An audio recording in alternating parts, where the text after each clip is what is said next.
भजो नित्य गोविंदा नित्य गोविंदा.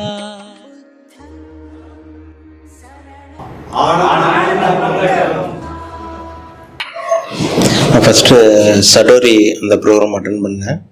இந்த ப்ரோக்ராம் வந்து எனக்கு ஒரு பெரிய மாற்றத்தை உண்டு பண்ணுச்சு. அது மூலம் நிறைய கோயில்களுக்கும் ஜீவசமாதி இருக்கிற இடத்துக்கு போகும்போது என்னோட உள்ளுணர்ந்த ஒரு நிலையை என்னால் உணர முடிஞ்சது. இப்போ ரெண்டாவது வந்து பார்த்திங்கன்னா இந்த நித்திய கிரியா ப்ரோக்ராம், இது என்னால் மறக்கவே முடியல. மார்னிங் வந்து குருஜி கொடுத்தது சாதாரணமாக எல்லாத்துக்கும் தோணலாம். பட் உள்ளே இருக்கிற அதை ஒன்று வந்து விட்னஸை வந்து ஐடென்டிஃபை பண்ணுற அளவுக்கு இது கொடுத்தாருன்னா உண்மையாலுமே இதில் சொல்கிறதுக்கு வார்த்தையே கிடையாது. அந்தளவுக்கு இது பேரானந்தம், ஆனந்தம்னு இல்லை பேரானந்தம் தான் நான் நினைக்கிறேன். இந்த பேரானந்தம் நான் தக்க வைக்கிறதுக்கு என்றைக்கு நான் பாடுபடணும். தேங்க்யூ குருஜி.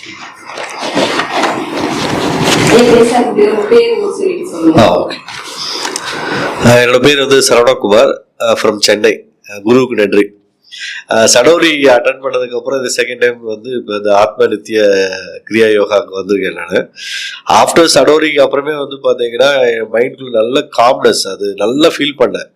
அது என்னென்ன எப்படிலாம் இருக்கும் அப்படின்னு சொல்லி குரு சொன்னாரோ அது எல்லாமே நல்லா ஃபீல் பண்ண முடிஞ்சுது.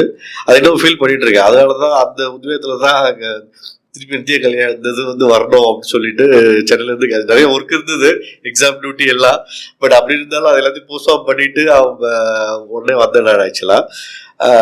ஏன்னா அது அந்த கொஞ்சம் கோவம் வரும், ஷார்ட் டெம்பரா இருப்பேன் சம்டைம் வந்து. அது எல்லாமே வந்து டோட்டலாக அப்படியே வேனிஷ் ஆயிடுச்சு. ஏன்னா என் பொண்ணே சொல்லுவா, என்னப்பா ரொம்ப டிஃப்ரெண்டாக இருக்கு நீ இப்போ அப்படின்னு சொல்லிட்டு. அதே மாதிரி அவங்க சொன்ன சார் சொன்ன மாதிரி ஆஃபீஸ்லேயும் சரி எல்லாத்துலேயும் சரி நிறைய முன்னேற்றங்கள் எனக்கே தெரியுது ஆக்சுவலாக.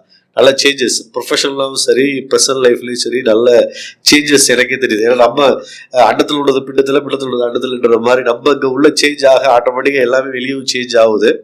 அதுவும் இன்னைக்கு அட்டன் பண்ண இந்த கிரியா யோகா வந்து டெஃபினட்டாக டெய்லி ஆக்டிவிட்டீஸ்லேயே நம்ம தாட் ப்ராசஸில் போய் வேலை செய்யுது. ஆக்சுவலாக சொல்லும் போது அது சிம்பிளாக தெரியும், பட் ஆனால் வந்து அதை ஒர்க் அவுட் பண்ணால் டெஃபினட்டாக இட் வில் பி ரொம்ப டிஃப்ரெண்ட்டாக இருக்கும் அப்படின்றது எனக்கே தெரியுது ஆக்சுவலாக.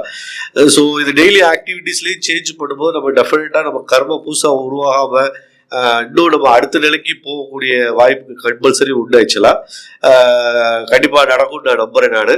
ஸோ நெக்ஸ்ட் டைம் அடுத்ததில் வரும்போது டெஃபினட்டாக அதை பற்றின ஃபீட்பேக்கு டெஃபினட்டாக சொல்கிறேன் நான். நன்றி குருஜி. என்ன புண்ணியம் செய்தேனோ